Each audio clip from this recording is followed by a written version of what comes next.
everybody. Welcome. Thank you so much for joining us today. We're really excited about this event, and I'd like to introduce you all to Dr. Manuel Serapio, our faculty director of the Institute for International Business and Center for International Business Education and Research. Thank you, Karen. Good afternoon. Welcome to CU Denver's Institute for International Business International Executive Roundtable. My name is Manuel Serapio, and I serve as faculty director of the Institute for International Business and also associate professor of international business at the Business School. The IIB, Institute for International Business, is a university-wide global education resource dedicated to the advanced teaching and study of international business, international studies, foreign language education, and related fields. For 28 plus years now, we have been designated or have the privilege of holding the designation as a Center for International Business Education and Research. This is a prestigious designation awarded by the U.S. Department of Education. CU Denver is the only cyber here in Colorado and one of 15 in the nation. For this lecture, I would like to thank and recognize our sponsor, the Carol Ann Jamal Gibson and Greg Gibson Fund. Special thanks to our provost, Dr. Constantian Akuma, for his leadership of the IIB and Cyber. Thank you also to Chancellor Michelle Marks for sharing her reflections on events in Ukraine and calling this lecture to your attention with the assistance of our friends at CU Denver University Communications. We have organized these International Executive Roundtable lectures as an interdisciplinary forum to bring together colleagues from different colleges, schools at CU Denver and our partner universities and colleges in Colorado and the US, as well as our friends in the business community and also government. For these lectures, we invite leading subject matter experts from academia, business, industry, and government to speak in these lectures on the trending topic in international business or global business. I'm particularly pleased that for today's lecture, we have CU Denver's subject matter expert on international relations to lead our discussion. It is my honor to introduce Dr. Stefes, Professor of Political Science at CU Denver. We have shared with you Christophe's impressive credentials in the program that we sent you yesterday. Let me highlight aspects of his work that relate to the topic of today's lecture. Christophe received his PhD and master's from the Korbel School of International Studies, University of Denver. In his dissertation, he analyzed structures of corruption in post-Soviet Georgia, where he taught and did research in 1998 and 1999. Since 2002, he has been a professor of comparative and post-Soviet studies. His research focuses on democracy and democratization, stability of dictatorships, corruption, and most recently, on the politics of energy, transitions, and environmental crime. Born and raised in Germany, Christophe has taught in Denver, Sarajevo, Beijing, and Berlin, and he has conducted research in Norway, Germany, Georgia, Armenia, and Uzbekistan. Christophe, thank you very much for your many contributions to our work at the IIB Cyber. We are looking forward to your presentation. Please join me in welcoming Professor Stefes. Christophe? Well, thank you so much for this very nice introduction, and I wish we could come together here under better circumstances. So for the next 35 to 40 minutes, I kind of summarize how we got into this mess, and I look forward to your questions. So let me start with this slideshow. First of all, I would like to say that this presentation is partially based on research that I conducted with my wonderful colleague, Professor Betsy Jose at the Political Science Department, We have received generous funding for this research from the German Institute for Global and Area Studies in Hamburg, GIGA, as well as from CU Denver. So I would like to express my gratitude to Betsy, GIGA, and CU Denver. I would also like to thank Manuel and IIB Cyber for the opportunity to present this research today. Let me start off by making a clear statement. Russian forces do not conduct special military operations in Ukraine right now. This is the official Russian propaganda. This is a war of aggression. And by saying that, I would be arrested right now if I said this in Moscow. The FSB would probably stand at my door and arrest me right now for saying that this is a war of aggression, or that at all there is a war taking place. I would also like to say this is not Russia's war, this is Putin's war.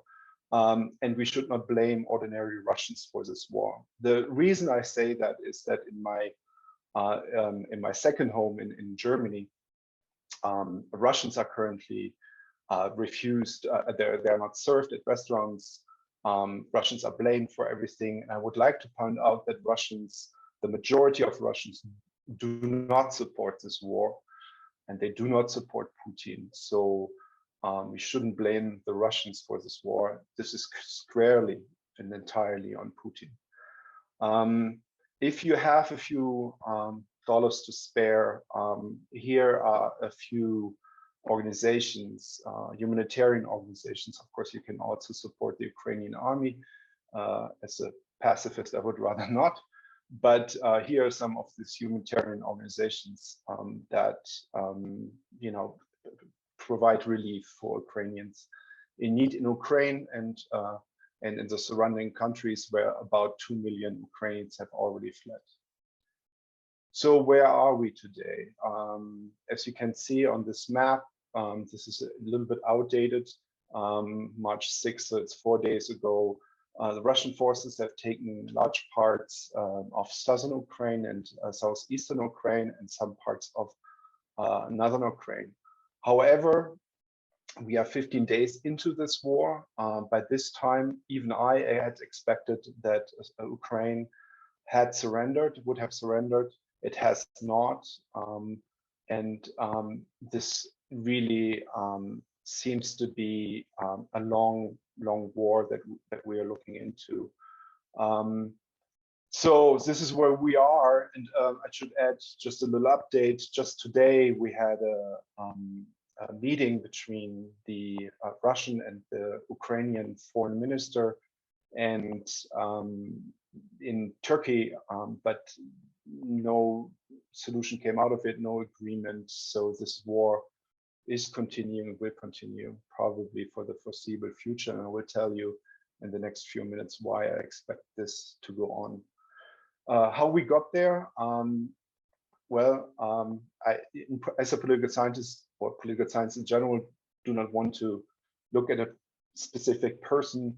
We look at structures, institutions, we look at culture, but I think in this case, we can actually really focus on this man, Vladimir Putin. So let me start with, how did we even get there? And I don't want to go back all in history. I start in 1990, 1991 with the dissolution of the former Soviet Union, which the former Soviet Union was not a state or a country, it was the colonial empire of Russia. And when the Soviet Union dissolved, Russia inherited essentially all of the properties of the U.S.S.R. It inherited the entire nuclear arsenal. Ukraine in 1994 had turned over its nuclear weapons to Russia and returned for security guarantees, which we know today were not worth the paper they were written on. Russia inherited the United Nations Security Council seat, which came very handy just recently when Russia vetoed a UNSC resolution to condemn Russia's invasion into Ukraine. Then the first 10 years of Russia without its empire, just Russia, was ruled by Boris Yeltsin. Yeltsin was president. There was a time where the Russian state essentially more or less fell apart. Politically, it was rife with corruption. The economy faltered. The military was. Christoph, sorry, Yes. you're breaking out. If you could maybe check the audio. Sorry. No problem, but volume should be okay. Is this better now? Yes. Okay. All right. Going back to the first 10 years of the Yeltsin presidency, it was at a time where some analysts said Russia was at its knees, on its knees. The state had degenerated. It was ripe with corruption. The military was essentially falling apart. The economy was falling apart. Many people suffered. The welfare system had broken apart, as could have been with rapidly declining life expectancy. But at the very least, Russia was a kind of a semi-democratic regime. There was a lot of pluralism. There was a lot of culture, counterculture, critical journalists. Lucan Way, a political science professor at Toronto, he called it pluralism by default because the state, even if it wanted to repress, it wasn't able to repress. So Russia was actually looking pretty bad in terms of political, military, economic the situation. But politically, at least, there was some hope that Russia would develop into something that would resemble a democracy. Now, 2000, Putin was elected president in the wake of the second Chechen war. The Chechen war was most likely instigated by Putin and the FSB because there was an apartment building bombing, two actually in the outskirts of Moscow. We have some indication, though there's no final proof, that this was not Chechen terrorists, but it was actually the FSB that had bombed in 1999 these apartment complexes to provide justification for a second invasion into the Chechen territory. As Chechnya is part of Russia, but it had achieved more or less de facto independence after the first war, and Putin was determined to put Chechnya back under the control of Moscow. Now, a few words about Putin. As most of you know, Putin was a mid-level KGB officer during the Cold War. He was stationed in East Berlin. He came back after the collapse of the Soviet Union. He was the right-hand man of the mayor of St. Petersburg, very corrupt mayor, who eventually had to flee Russia because of the corruption. Putin helped him back then, thereby showed his loyalty. And President Yeltsin actually brought him to Moscow because Yeltsin needed loyal followers. Put him in various positions. Among others, he became the boss of the FSB, of the successor organization of the KGB.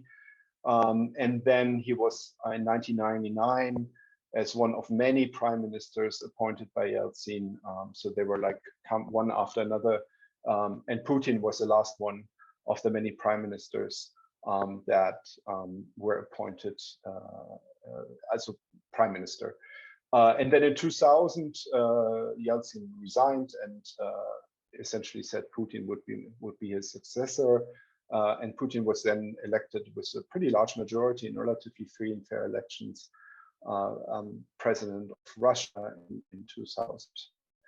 Now, from the get-go, Putin engaged in political repression. He, first of all, made several changes to the constitution so that power would be centralized in his hands. The legislature, the state Duma, regional governors were essentially deprived of many rights and of their independence.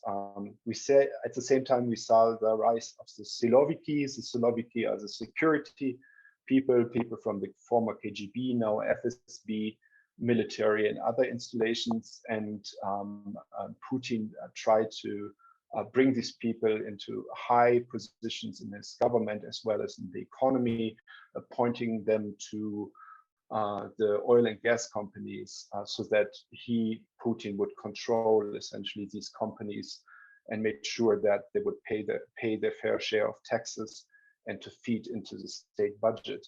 At the same time, we saw the decline of oligarchs, so the super rich that became super rich under Yeltsin. They were essentially told that they could stay super rich, but at the same time, they had to make sure that they stay out of politics. Some didn't really hear him and ended up in jail or in exile. Most notably, of course, Mikhail Khodorkovsky, who was the richest man at the time in Russia, who dared to speak up against Putin and ended up in jail. We saw increasing political repression during the Putin years, the ongoing Putin years, for instance, the assassination of critical journalists, for instance, Anna Politkovskaya, who had reported about the crimes that were committed in Chechnya during the war and afterwards. Political opponents such as Nemtsov were shot blank in Moscow on a bridge in the evening. Of course, it was never really possible to track it down all the way back to Putin, but it's pretty clear that these were political assassinations. Freedom House, the American organization that rates countries according to their willingness and ability to protect civil liberties and political rights, ranked Russia in '99 to be partially free, with rankings of 4 for political rights and 5 in civil liberties. 20 years later, Russia is not considered a free country anymore, and by that count, it's not considered a democratic country anymore. It is now considered today a consolidated autocratic regime, and it's considered a personalist regime. That means power is centralized in the hands of one man, Vladimir Putin. Putin's Russia was also, or has also been, at least in the initial years, characterized by a recovery of the economy. We have seen in the early 2000s impressive growth that was mainly fed by oil and gas. So you need to know that if the barrel of oil hits $40, the Russian oil industry breaks even. After that, it's all profits. And in the early 2000s, the barrel of oil was around $80 to $100. So you can imagine how much money Russia was making at the time. Lots of the money that you see on the right-hand side was put into the military. And not just in making it bigger. In fact, it got smaller in terms of conscripts. It became a much more professionalized military, and which brought the best equipment at the time, with the most advanced weapon system that you can imagine. If you have this military, of course, you can be much more daring in your foreign policy, and Putin's Russia, engaged in several foreign forays. It started off very early that Russia put pressure on its neighbors that were not, let's put it, kind to Russia, that did not necessarily want to join back then the Commonwealth of Independent States, or criticized Russia, or did not support it internationally, diplomatically. For instance, Georgia, which is not exactly Russia friendly, especially not after 2008, but even before it was critical of Russia, saw spikes in the gas prices, whereas other countries like Belarus saw very low gas prices. And Belarus would get a lot of gas and sell most of it back to the West at a significant markup, which was, of course, all supporting the fledgling state budget of Belarus dictator Lukashenko. In 2008, then Putin put his military to use. It invaded Georgia to help separatists in two breakaway regions of Georgia, in Abkhazia and in South Ossetia. They had, these separatists had broken away from Georgia already in the 1990s with Russian help back then already. They had declared independence, not even Russia accepted it at the point. But in 2008, their Georgian villages in South Ossetia came under fire. The Georgian military struck back, and Russian forces, which were so coincidentally just at the border after a military exercise, and you might see the parallels to Ukraine right now, came to the rescue of these separatists and drove the Georgian forces back, drove all the Georgians out of these two regions. And today, Abkhazia and South Ossetia are officially recognized by Russia and maybe 6 or so other countries as formal sovereign countries. 2014, the annexation of Ukrainian Peninsula Crimea and the military support of separatists in the Donbas region. Again, the Crimea first declared independence and asked Russia to join. Russia gracefully took him in, and I go later into how this all was justified. In 2015, Russia supported the dictatorship of Syria in the civil war against, anti-Assad forces. 2022, Russia formally, just a few weeks ago, Russia formally recognized the two republics in the Donbas region, Donetsk and Luhansk, and recognized them as formally independent sovereign states. And then a little bit later, a full-scale invasion of Ukraine. Let me go into a little bit how we got there. So Putin's playbook is almost always identical. He uses the same similar justifications, or ideational, like normative justifications for his incursions into neighboring countries. The first argument that is not the most prominent justification is the last one, but the first one is some kind of defense security argument that the Western countries encircled Russia, that Russia had security reasons, and hence it had to take Crimea to secure its naval base there, and then now it says they had to take Ukraine. I just heard today, Foreign Minister Lavrov said that Ukraine had U.S. labs for the production of some ridiculous statement about bioweapons that would only hit Russians. I don't know exactly which kind of bioweapons he's talking about. So it's essentially making the argument that it is in the interest and it's totally legitimate for Russia to defend its territory. So they see that as a defensive measure. There are also forms of historical arguments that are made.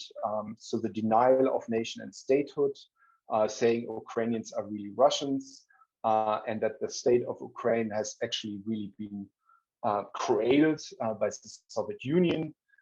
So it is part of Russia, and so it's not even an invasion in this regard. But the most prominent justification that has been made is the humanitarian protection argument, that the Russians, and it's actually in their constitution, that Russia is required to protect Russians, ethnic Russians, Russian speakers is not entirely clear, abroad. And that is the argument that has been made. In the case of Georgia, the other argument that was made that there were Russian peacekeepers that were under attack. And usually the attackers then are always called fascists, which is ironic because every definition of fascist would actually apply to Putin himself today. This kind of humanitarian protection argument has been used in Georgia, Crimea, and Ukraine. And Western countries bought into this for a long time until really just 2 weeks ago. And I would say that it actually in a way, empowered Putin or encouraged Putin to maintain this very aggressive foreign posture. So what does Putin really want? There are several possibilities. The first two that I discuss here is that Russia is trying to push back the Western alliances. By that, I mean the European Union and NATO, to strengthen its security. That is actually a justification that has been to some degree accepted in Europe. Also, some members of the Republican Party in this country support this argument. I would like to emphasize that, including actually former President Trump. The question here to me is, where's the immediate threat? Because it wasn't on the table actually that Ukraine and or Georgia or any other country would join NATO anytime soon. So the question is, why would that happen right now? That is not clear to me.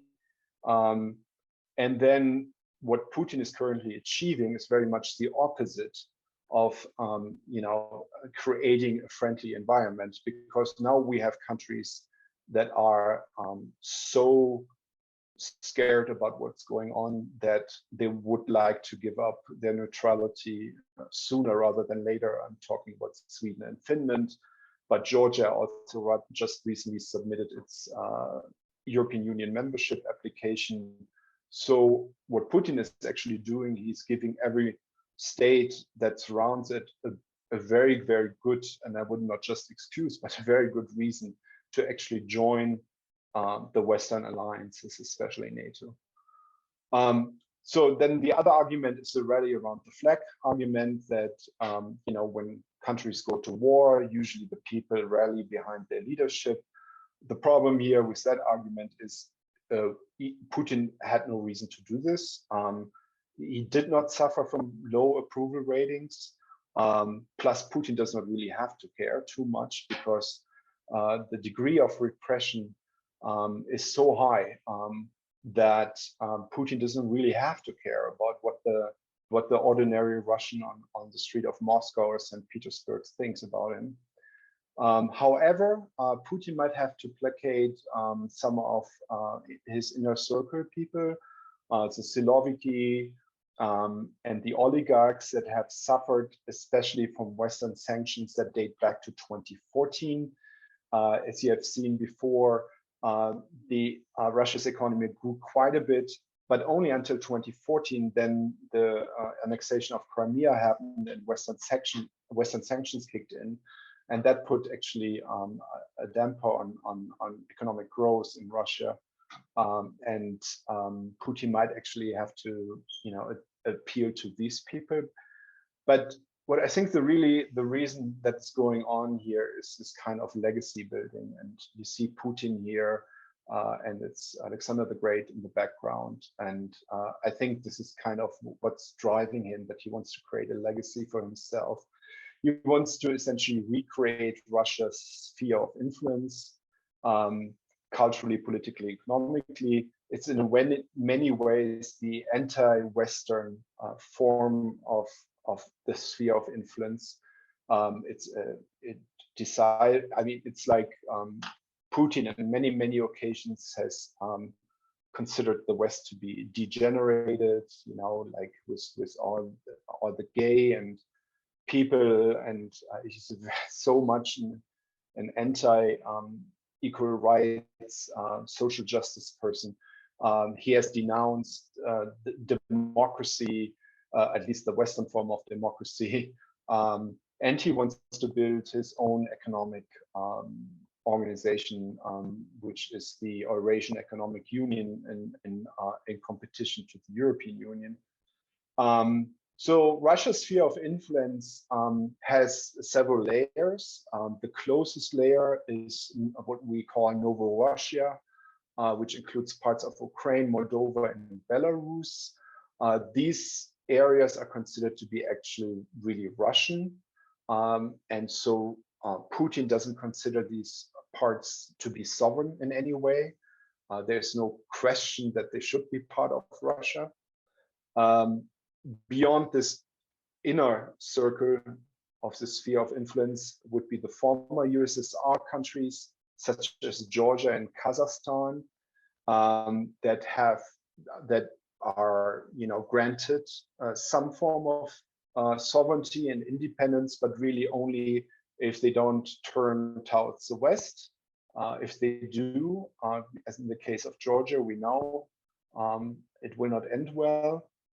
And then you have the Slavic brother countries. So there's this pan-Slavism, and Serbia.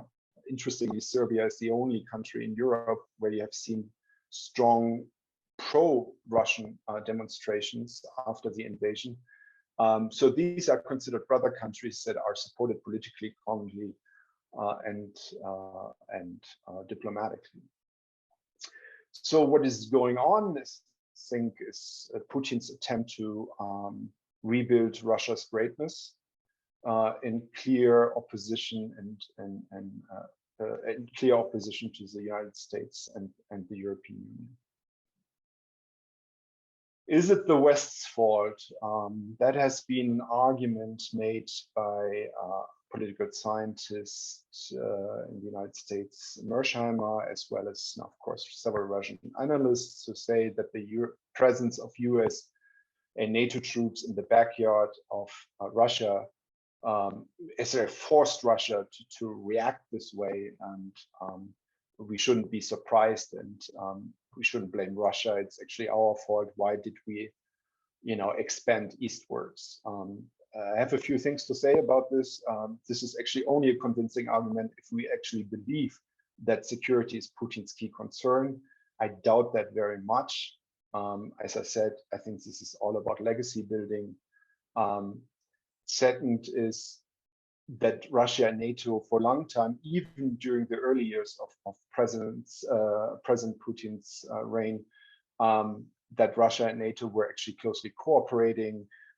They exchanged information. They had common exercises, military exercises. So that Russia and NATO are natural enemies. That is just something that is assumed. It doesn't have to be. Furthermore, Russia signed the Budapest Memorandum of 1994, and thereby, in return for getting the nuclear weapons of Ukraine, it promised in writing, signed by several states, that it would leave the sovereignty and territorial integrity of Ukraine intact, that it would not attack Ukraine at any point. NATO actually never signed any of those premises. What Russia is referring to are things that some politicians, some foreign ministers said in an interview in passing, but it was never really written anywhere. So the last thing that I want to say is NATO did not push eastward. These countries that joined NATO were democratic countries that were not forced to join NATO. They decided voluntarily to join NATO simply because they had a very, very bad experience with Russia. Poland, for instance, was not just attacked by Hitler's Germany, but it was also attacked by Russia, right? There was a pact between Molotov and Ribbentrop, who then decided that they would carve up and dig up Poland in 1939. So these countries had very good reasons to be aware of Russia and hence joined NATO voluntarily, and to deny them the choice to join NATO, essentially denying them their full sovereignty. And this brings us back to the 19th century, where big powers would essentially determine which country could do what, or which smaller country could do or what. And I thought in the 21st century we would be beyond that. How's the war going for Putin? Not so good in really many ways. The world community has condemned Russia's invasion. 141 countries in the United Nations General Assembly condemned this invasion. As you can see, top right, only 5 countries voted in favor. Among them, such democratic countries like North Korea, Eritrea, Belarus, Syria, and 35 countries abstained from that vote or did not even actually show up for the vote. Kazakhstan, for instance, did, not even vote. They just didn't show up. The West has actually, and Russia is very isolated right now. It has been, like some of the soccer, which is important to Russia, as is to many Europeans, especially to Germans. So Russia has been excluded from soccer, international soccer events. It has been excluded from international organizations, at least temporarily. The West has rarely ever been so united. The transatlantic rift that we experienced under President Trump has been overcome, has been repaired. We see tough economic sanctions. We see military support for Ukraine. Even Germany has done a 180 degrees turnaround, is now developing defensive weapon systems to Ukraine, and it has never done so before.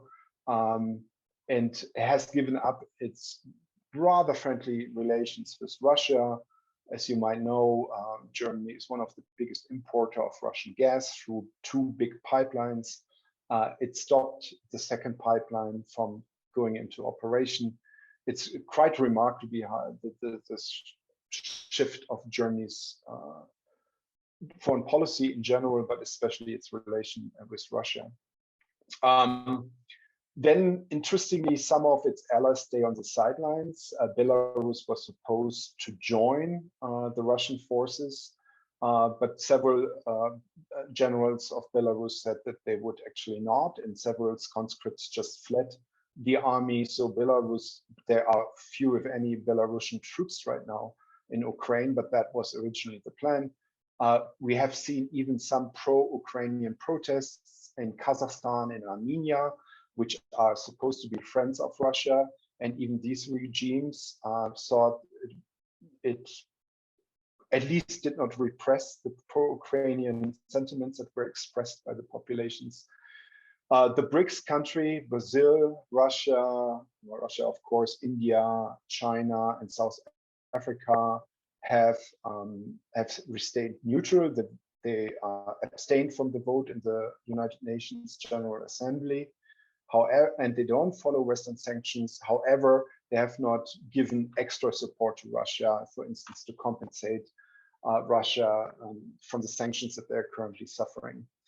Domestically, we see how an increasing number of regular citizens and also elites, 2 oligarchs, have already expressed their doubts about how clever this war was, and so increasing number of people on the streets of Moscow, as well as in the inner circle of Putin, have condemned this war, or at least have questioned the rationale for this war. How will it all end? The spoiler alert is that not well, unfortunately. 2 weeks ago, I was a whole lot more confident that Putin would be toppled. I had also thought that the war would be over by now, not because of an Ukrainian victory, but because the Russians would essentially have already taken over Ukraine. Both has not happened. Now, what Putin faces is, of course, massive retaliation from the West with economic sanctions. And he sees some, if he sees it, you never know how much, he looks outside the Kremlin walls. But there are people on the street demonstrating. Last Sunday, 4,500 Russians got arrested during anti-war protests. But will you retreat? I don't think so. I'm not a Putin expert. I've never met him in person. I've talked to people who have met him in person. I've read their reports. It's not in Putin's nature ever to retreat. And retreat would actually undermine his biggest goal, which is legacy building. Then the sanctions itself could also interpret it as, as his image, of the tough Russians that endure so much, that can take so much more. I mean, there are Russian commentators that said these sanctions are nothing. We survived Hitler during the Great Patriotic War, World War II. So these sanctions are nothing, and it only shows how much the West hates us. And but we are tough, and we can withstand these Western sanctions. What that means is that this war is most likely to continue, because the diplomatic solution is not in sight, unfortunately, as Russian troops kind of got stuck. The Ukrainians put up a really good fight. They're smart. They're not going after the tanks, but after the ammunition, gasoline, and food reinforcement trucks. And a Russian tank is only as good as it can actually go from A to B, but if it doesn't have gasoline, it cannot do anything.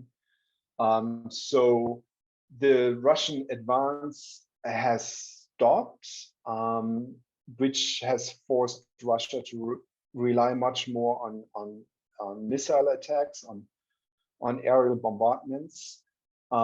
These are never, I mean, these bombardments hit inevitably civilian targets.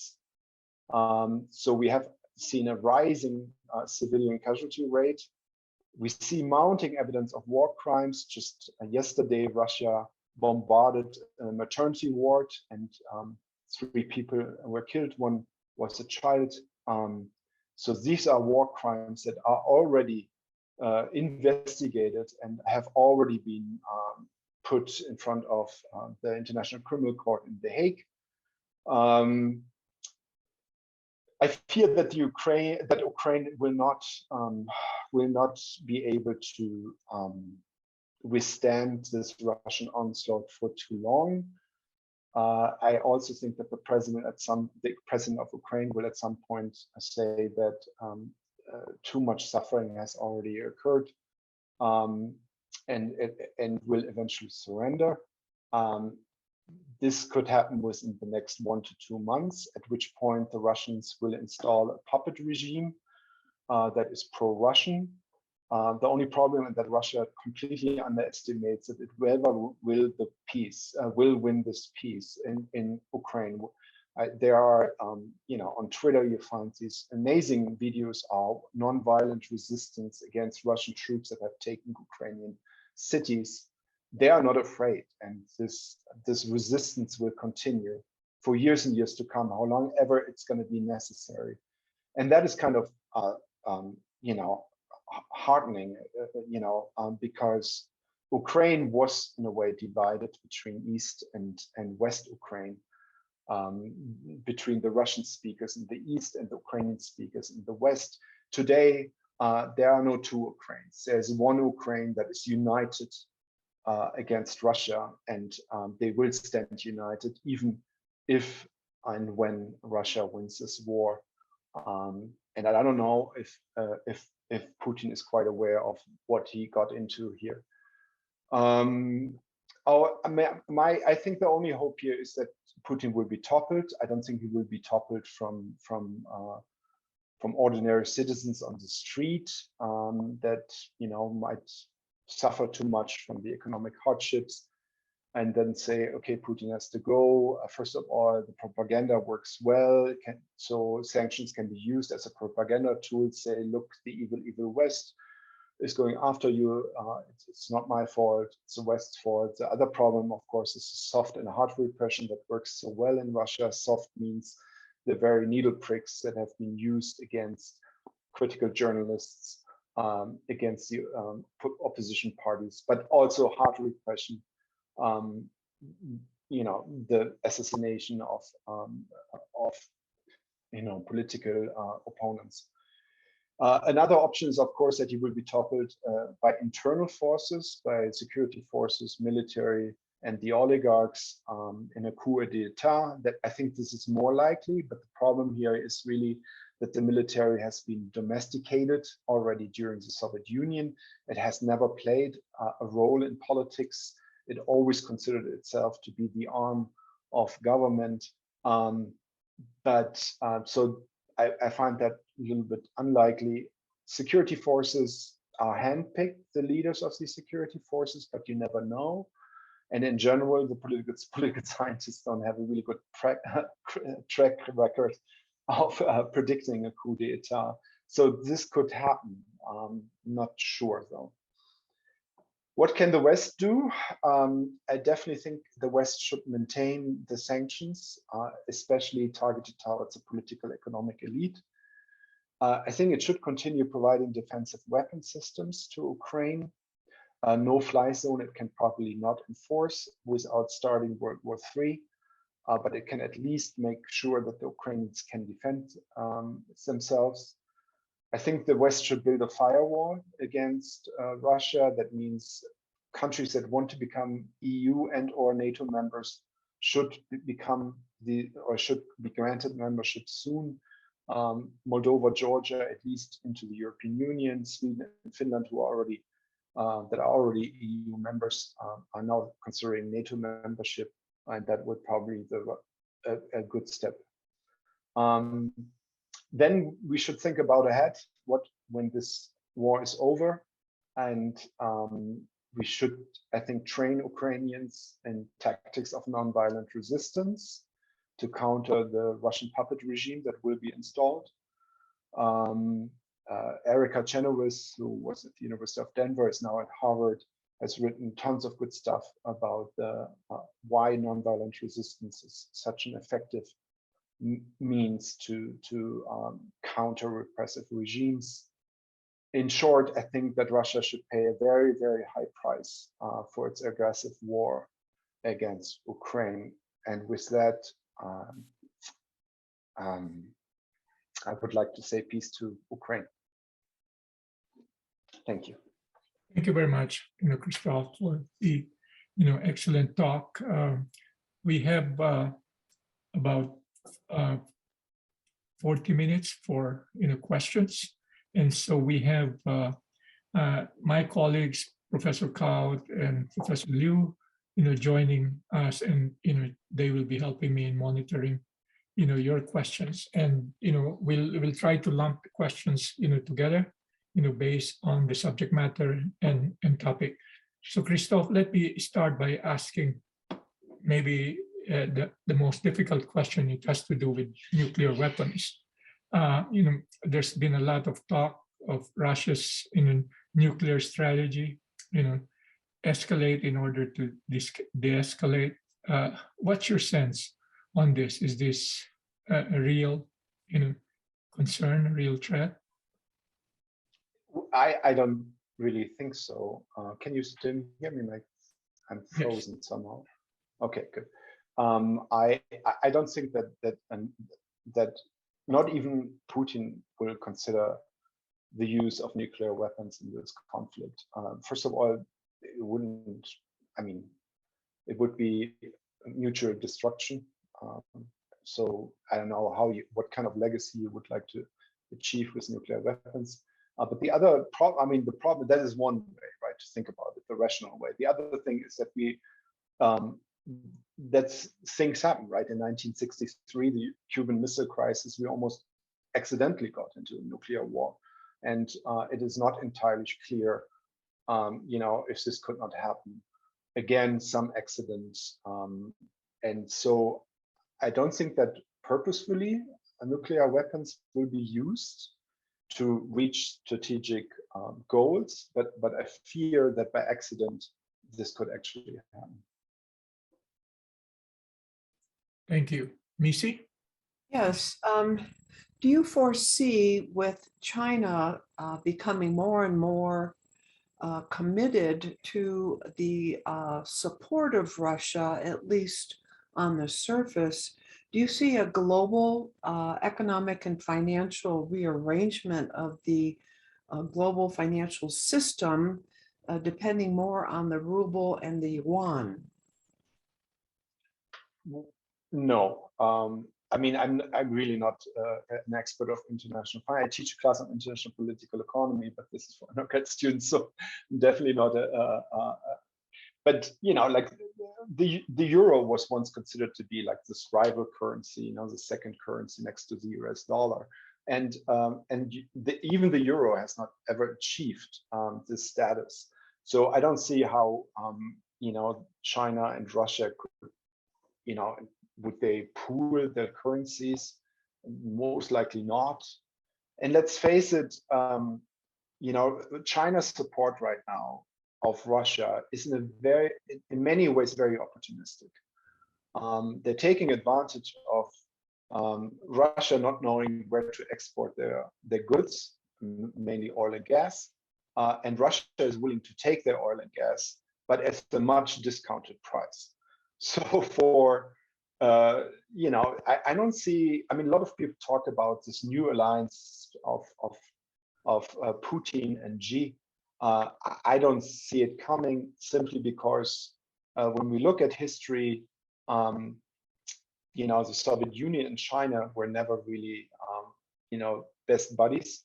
And generally speaking, in history, we don't find autocratic regimes to be reliable allies and partners. So, no. So it seems as though the concept of the New World Order, which both came to agreement during the Olympics, is something you don't foresee as a major trend for this alliance. Well, I think the New World Order is already there, right? The United States enjoyed for a few years the unipolar moment, as Charles Krauthammer called it. That was right after the fall of communism, the dissolution of the Soviet Union.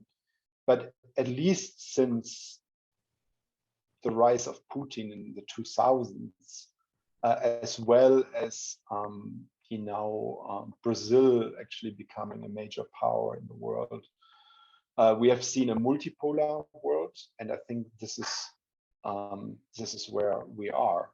There was a question this morning when I presented to students in Boulder if this is a new Cold War. And in a way, it is a new Cold War, only that it is very hot right now. There is a war actually going on. But the reason for that is that the boundaries of this new Cold War are not really quite set yet. And Russia is trying to push that boundary as far west as possible. And the West probably wants it further east. There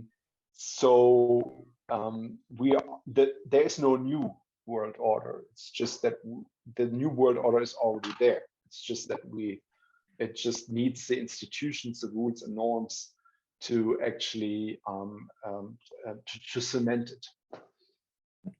So, Christoph, you know, related to that too is on the economic, you know, sanction and finance sanction part of things. There is this, you know, the SWIFT, again, which is the form of communication among, you know, banks. There is an attempt to, you know, to build something that's China-led and Russia-led, and as you pointed out, that has a long way to go. Most likely not to happen. Jingting, your set of questions that. Yes, several questions from the audience allude to the point about the role or the stance of European countries, especially Germany, in the development of this incident, especially before when they built the Nord Stream 1. Subjecting European countries to the economic dependence, especially on essential resources such as energy, was it because the economic interest took priority over geopolitical risks, and how is that changing? And also you mentioned that Russia, especially Putin personally, is not likely to back down because the hardship caused by economic sanctions can be fuels to the patriotic war. But what is the endurance of the West? What is the bottom line for the West to be enduring? Because the sanction is a double-edged sword, not hurting Russians, but also the rest of the world as well. Thank you. Okay, so starting with the first question, has the West, you know, was the West somehow, you know, responsive. I mean, responsive is, I think, a very strong word. But when Russia invaded Georgia, and I wrote a little op-ed piece in the Rocky Mountain News. Some of you might remember that there were two newspapers in Denver, Rocky Mountain News and Denver Post. Now we have only the Denver Post. So I wrote a little piece in the Rocky Mountain News, and back then I already said the West better unites and negotiates with Russia a post security order in Europe from a position of strength, and that hasn't happened. And I think that economic reasons have certainly played a big role here. So Germany, like I can say most about Germany. I mean, Germany built not one but two pipelines bringing Russian oil and gas primarily, straight to Germany through the Baltic Sea. And I think Germany at the time, as so many other European countries, were kind of naive about Russia, and they were kind of naive about the post-Cold War security order. I think they kind of believed that, by building these, international institutions, we would be able to kind of frame Russia. And I was very skeptical from the get-go, the moment Putin took over. And unfortunately, most Western European governments did not see it this way. They wanted to believe that Putin was just normalizing Russia, and Russia would become then a reliable partner for the West at some point. So yeah, in some ways, the West is responsible for what's happening right now, because we kind of encouraged Putin. Not only encouraged, we also financed Putin, his military, and thereby, encouraged his aggressive foreign policy. The other question was about, about the West. Yeah, it's a really good question. I mean, recent polls in the United States have shown that even by 2-to-1 Republicans, by a ratio of 2-to-1 Republican support, the measures, the sanctions taken by the White House against Russia, and despite rising oil and gas prices, and despite the fact that we already have quite significant inflation rates, and I find that encouraging. But the real question is, of course, how long are Americans and Europeans willing to pay for these sanctions? And I cannot foresee that. I would hope for a long, long time, as long as it's necessary. But let's face it, we are kind of used to the luxury in which we live, right? So we're used to driving cars for way too little money that we pay at the gas station. So I'm not sure about this. Christoph, some short questions here. You mentioned earlier that Serbia supported Putin, but what explains their vote in the UN General Assembly, ending Russian aggression? And then the second question has to do with, again, what we've seen in the news about the Beijing Olympics, the invasion happening after the Olympics. Has there been an understanding, do you think, between the two leaders about that?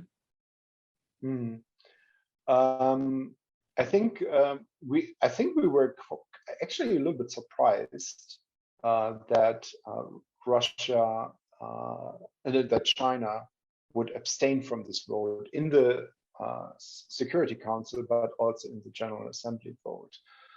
I mean, that was actually probably the best outcome we could have wished for. And so I see this abstention rather in a positive way, that Russia cannot count on Beijing to support it, definitely not with weapons, and the Russian military slowly starts to run out of options here. And yeah, it might buy some of the Russian products that Russia cannot sell elsewhere, but at a very steep and discounted price. And the other problem is, of course, that the Russian ruble has collapsed. So even if it wanted to buy goods from China now instead of from the European Union, the big problem is that with this devalued currency, it's way too expensive for them to buy goods in China. So Russia is in a real big pickle, and China is not, I don't think, is helping much here. You know, the other question is Serbia. I don't have much to say about Serbia. It's like Serbia is a relatively small country that, you know, wants to join the European Union at some point, so they have to be extremely careful how much they actually support Putin. By the way, I would like to add that we have seen the rise of illiberal, undemocratic regimes in Poland and Hungary. I think that the current war, and they were all very supportive, I mean, at least Hungary was, Orban was, of Putin. And I mean, I think they're going to pay a price for their relatively Russian-friendly and illiberal, anti-democratic position that they have taken in recent years, because that are not really the values the European Union is built on. And the European Union has shown great unity, which will also hopefully then have an impact on future political developments in both Poland and Hungary. Thank you. Missy, next set of questions.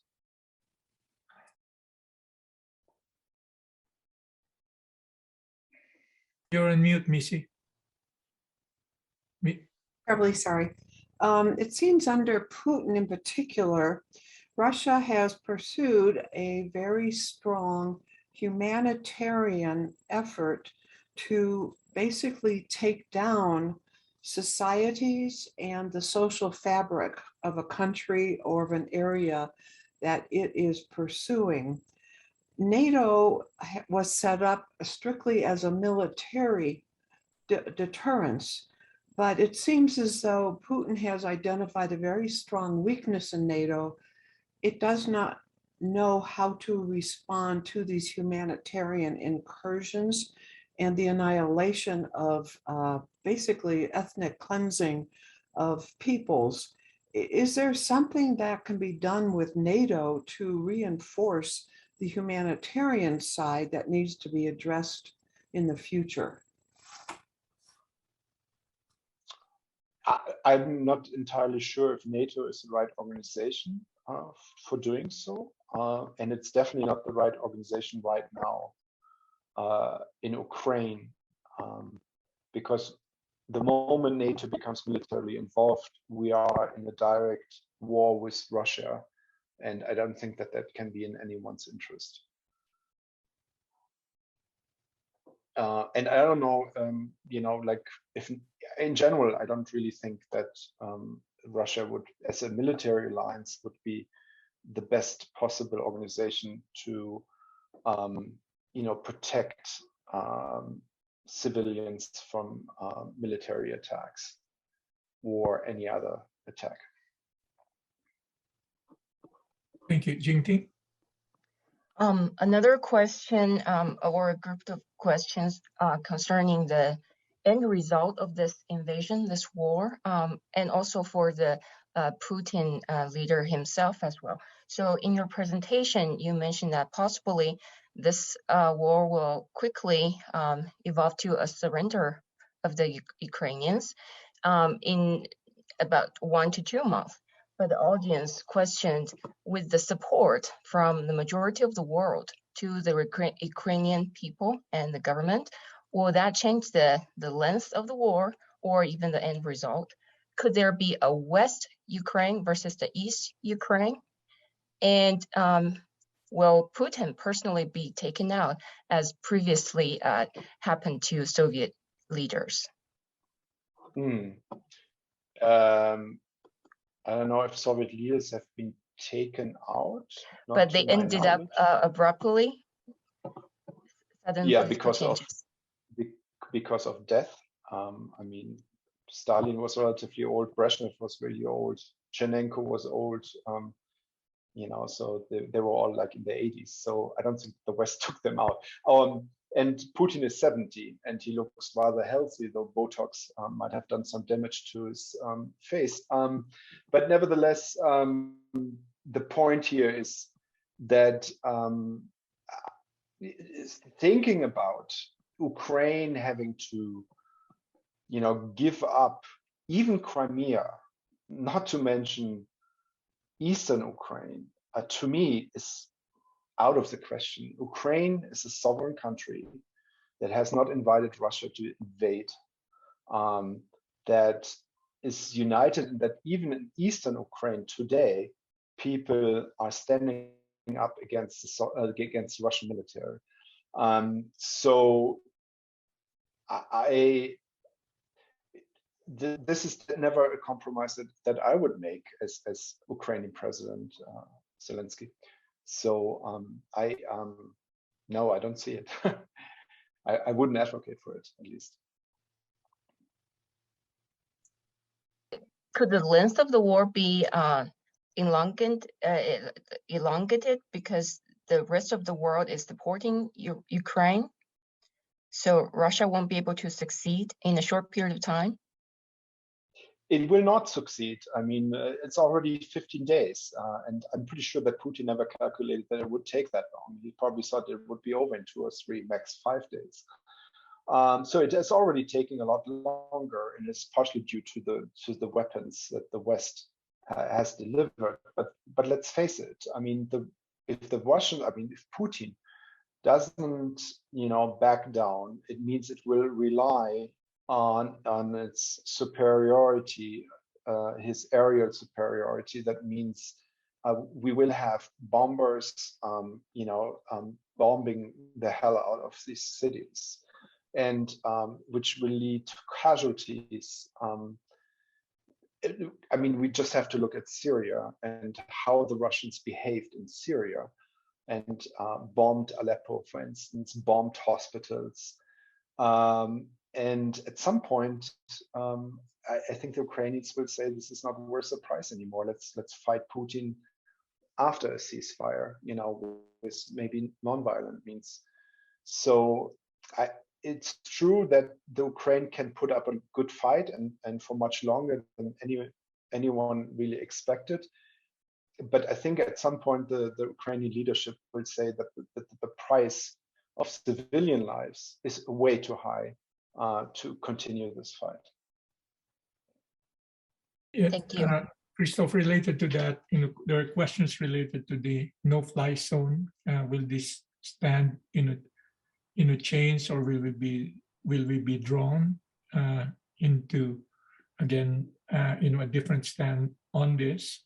So that's one question. Another one has to do with, again, the protection of the other states that have joined NATO and the EU. Again, looking at Baltic states and some of the states that you have mentioned earlier. Do you see that changing or having an impact? Could you just repeat the question? Yeah, the first one had to do with the no-fly zone, and again, we've taken a very clear stand on this, right? There have been red lines that have been drawn, and some are saying that this could blur. And so the question is, will that change, or do you see the U.S. and the West, not changing this? So that's the first question. Yeah, I don't think that the West, that NATO will try to impose a no-fly zone in Ukraine. The risk for this to escalate into a major war between NATO and Russia is way too big. I think it's also pretty surprising that you just talked about red lines, but the United States had red lines drawn in Syria, especially when the regime there started using chemical weapons against its own population. And still, after that red line was crossed, nothing happened. So I think there's a reason why nobody talks about it, really a red line, at least at this point, and because nobody wants to be later told, oh, what about it, and why didn't you just impose a no-fly zone? Ivo Daalder, he was just interviewed. He was formerly with NATO. Ivo Daalder, like on NPR yesterday, actually said most of the damage done is actually coming from Russian military ground troops, and not so much from its air force. So he says the no-fly zone would actually not really make a big difference. And missiles, of which Russia has many, missiles cannot be actually shut down through the imposition of a no-fly zone. So that is another problem. So no, I don't see that the West is going to change its position. And after this, Christoph, do you see more advances on the part of Russia, maybe vis-a-vis the Baltic states, or it stops here? Yeah, that really depends on the West, and that's going back to the question, like, will the West stay united and strong, and will pay the price for the sanctions it currently imposes on Russia? Because if the West stays strong, I think Russia won't engage in another adventure like this, which has obviously gone so wrong. But like, if the West decides, okay, the price has been relatively high, we should stop punishing Russia, we should engage in normal relations with Russia again, I think Putin will feel emboldened. And the next country, though, would not be Estland, Letland, or Lithuania, because they are NATO members, and I don't think that Putin would be that stupid to attack a NATO country. But Moldova, I think that would be the first country on his list. First of all, parts of Moldova are parts of this Novorussia idea that I just talked about. Moldova's military is no match at all. And Moldova is also Western oriented, and Moldova already has Russian troops in the breakaway region of Transnistria. So it would be the ideal target for Russia. So Moldova would be next, followed by by Georgia, followed by probably, depending a little bit what the Kazakh government is currently doing. Kazakhstan is rich in oil and gas. Its military is not too strong. It has a large Russian minority, like around 35%, which could give good justifications for Russia to invade, to protect them. So I think these are the three countries we would have to look at if the West decides to, become soft again on Russia. Thank you. One other thing has to do with other question has to do with cyber attacks and cybersecurity. We've been getting a lot of warnings, these days, particularly organizations and companies. What's your sense on this? Is this going to be, another way by which Russia retaliates against those sanctions? That could definitely be a way, for sure. Russia has been doing this for quite some time. Russia will also up its game in undermining democratic processes in the Western world. It will also it will also continue and maybe even increase its support for right-wing populist proto-fascist parties in Europe that have shown considerable support for Russia in the past. Right now, they're a little bit quieter. I'm talking about the Alternative for Germany here, AfD. I'm talking about the Front National. in France. So cyber attacks is one part of this, unconventional warfare that Russia has for years now waged against Western countries, for sure.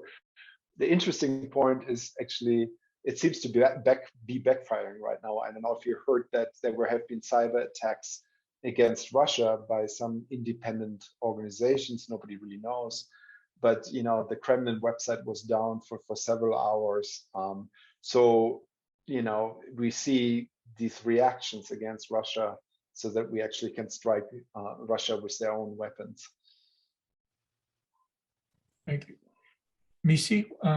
If we go back to the beginning, how is it that Putin miscalculated so badly the reaction of the Ukrainian people? And now the Ukrainian military is been well trained, in more Western military practices, but it seems like he thought that the Ukrainian people would simply welcome him and want to basically become part of his vision for the Soviet Empire again. Mm-hmm. Well, I just read a really good report by the Carnegie Endowment, and they have a really strong Russian program, and they made this really good argument that Putin himself really believed that the Ukrainians saw themselves as Russians and hence would welcome Russia. And the other problem is that he had no advisors who had any training in Ukrainian cultural society politics, which sounds odd, right? But Russia is so, or like Putin has become such a lone wolf, has become so isolated in his decision making, that the wishful thinking here took over. He just didn't have any good information, I think, about Ukraine, and that helped him with his own ideas about how Ukrainians are Russians. To just follow up on that a bit, it seems as though Kyiv really is the home, the heartbeat of the Russian Slavic peoples. Is this part of maybe Putin's reasoning? Is that this is really taking Mother Russia back to its roots by going back into Ukraine and then looking at other Slavic countries? Well, I mean, for sure that, I mean, this whole, this whole ideology of Novorussia is actually built around the idea of that the heartland of Russia is around Kiev. The funny thing is, of course, you can just look at it from the Ukrainian side, and if Kiev is a heartland of Russia, then shouldn't Ukraine take over Russia? So it's going both ways, right? I'm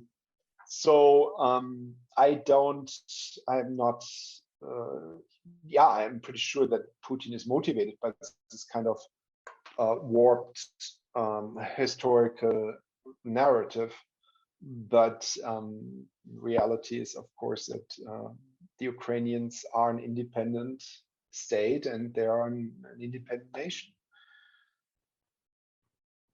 Thank you, Jingting. It's a question from Natalie. Yes, Natalie Keller. She said, given that Russia's military have shown to be rather weak, disorganized, and they are unable to capture Ukraine as planned, why the U.S. is afraid of war with Russia, given that USA has way more military capabilities in all aspects, and the war could be over in a day? I am not a political science expert. Rather, I am a Ukrainian whose family is being terrorized and murdered by Putin. I'm so sorry, Natalie, but we are together with you. Thank you for the question, Professor Stefes. Yeah, I just saw it in the chat. Someone would said MAD, and which translated means mutually assured destruction. Russia just so happens to be the second largest nuclear power in the world. And if the United States started to go into Ukraine, then I'm not sure if Putin wouldn't use the nuclear weapons at his disposal. So, the answer is short. It's nuclear deterrence. And I'm really, really, and I also want to express my condolences, my sorrow for any Ukrainian who's on this call right now. We are with you. Thank you. We're all with you. We're sharing the grief, and we're saying prayers to end this war. So if I may to take the next question. Go ahead, Jingting. Yes, so as we hypothesize the end result of the Ukrainian government surrendering, some audience asked, what about the weapons that had been shipped by the US to Ukraine? Will Russia capture all those weapons and take advantage of them?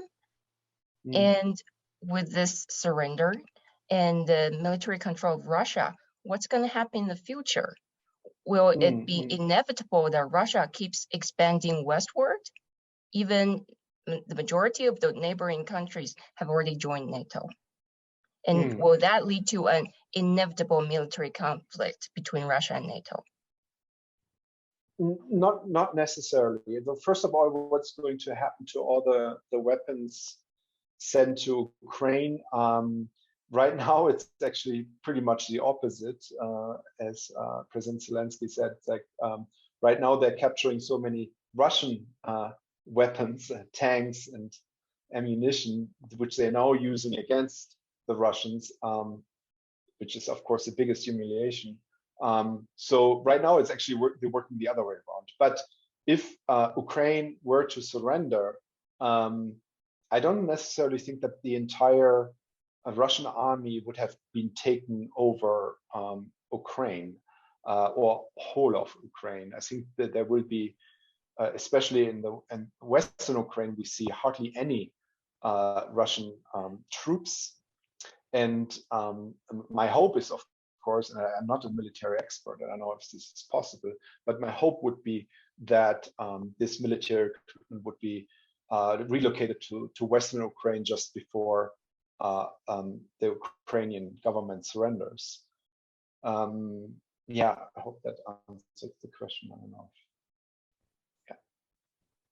Christoph, I think we've covered most of the questions. Those questions that we didn't get a chance to cover, we'll write it down, and we'll send responses to those who asked the questions directly. But I wanted to give you the last 5 minutes or so. First, one of the things that we did for this seminar is we put together, I compiled a background literature list that we have shared with the participants, and you have nicely categorized that into various topics. So if you could just end with some your closing statement, and also talk a little bit about the background literature that you put together for. Okay.